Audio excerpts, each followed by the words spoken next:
And hello everyone, welcome back to another Go tutorial. In the previous tutorial, we talked about strings. In this tutorial, we are going to talk about arrays.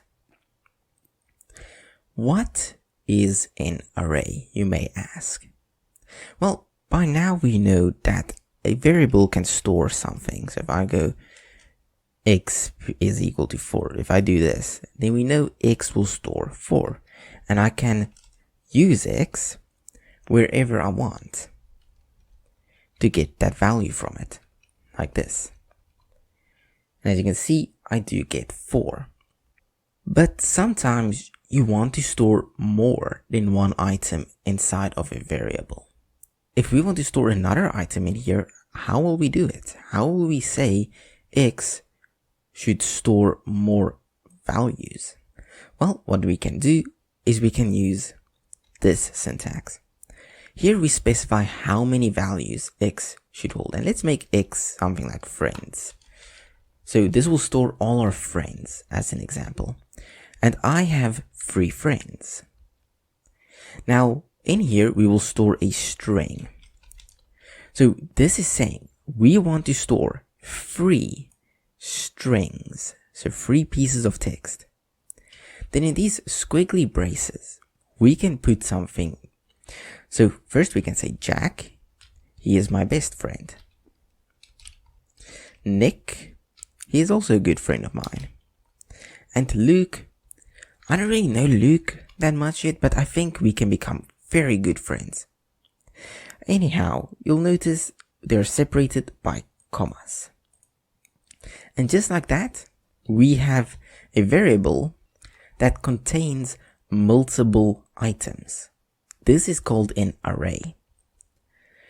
If we try to run this and display what's inside of friends, we get this: Jack, Nick, Luke inside of brackets. Now with this, we can say we want to specifically get one of these items. For example, let's say we want Jack. We'll have to then use these brackets next to friends and specify an index. Now, an index is just like with strings. This would be index 0, index 1, and index 2. So, if I want the first item, I'll need to say index 0, and that will give me Jack. If we say 1, we'll get Nick. And then if we say 2, we get Luke. Now, let's say after displaying my friends, me and Nick get into a very bad fight. So he is no longer my friend, but Samantha is my friend. So I can say friends at index 1 is equal to, and I don't know how to spell Samantha, so I will say Sarah. And this will replace Nick. So let's actually just print what we have here. So let's print out friends.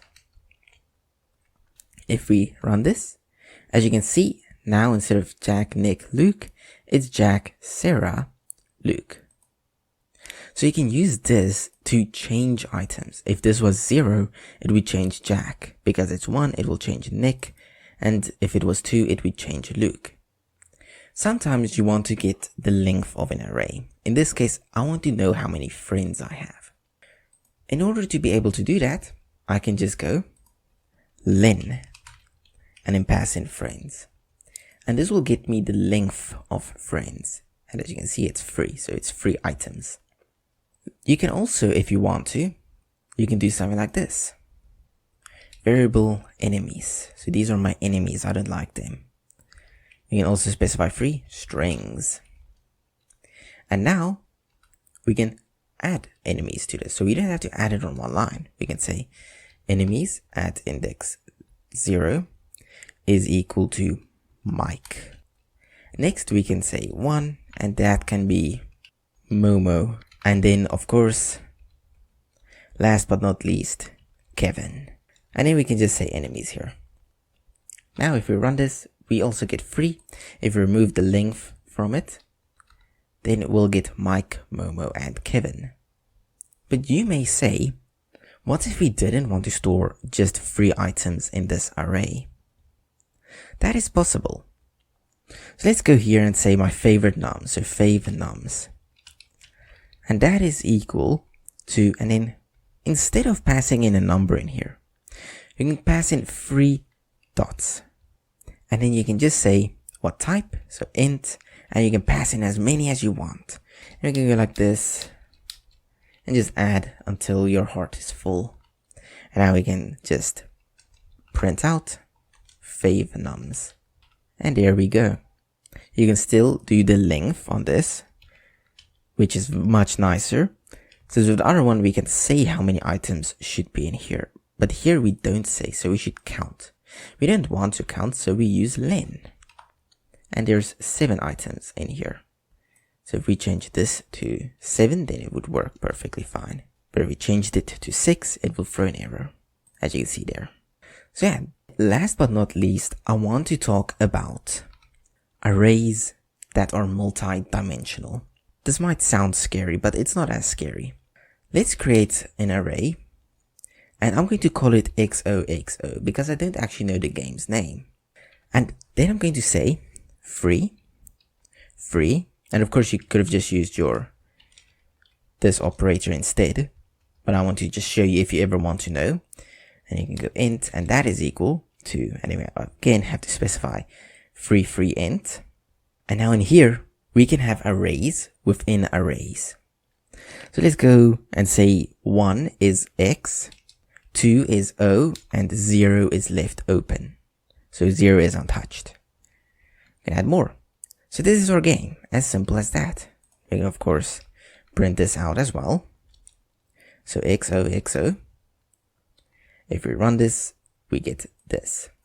So this allows us to store arrays inside of arrays. That is what a multi-dimensional array is. To access the first array, you can just say index 0. So this would be index 0, 1, 1, and then 2. You could have, of course, put them all in this line here. It would have worked perfectly fine. I just split them up in lines because I find it easier to read than this. Anyhow, if we do that, we'll get the first array. And if we want to get the item inside of this array, we can specify our index, so 0, 1, then we'll get it. Now that's pretty neat. You can also get the length of this array if you wanted to. Then if you run this, we'll get 3. And of course, if we specify the specific index, such as 1, then we'll also get 3. But take note, this index represents this length. If you remove this index, it will represent the length of this array. For example, if we were to say 4, and here we were to go 4, and add another item, and we can just keep it the same, then now this would be 3. But if I were to change this like that, it would be 4. And yeah, that's the basics of arrays in Go. Thank you all for watching. I hope you all enjoyed. And I will see you all again in the next Golang tutorial.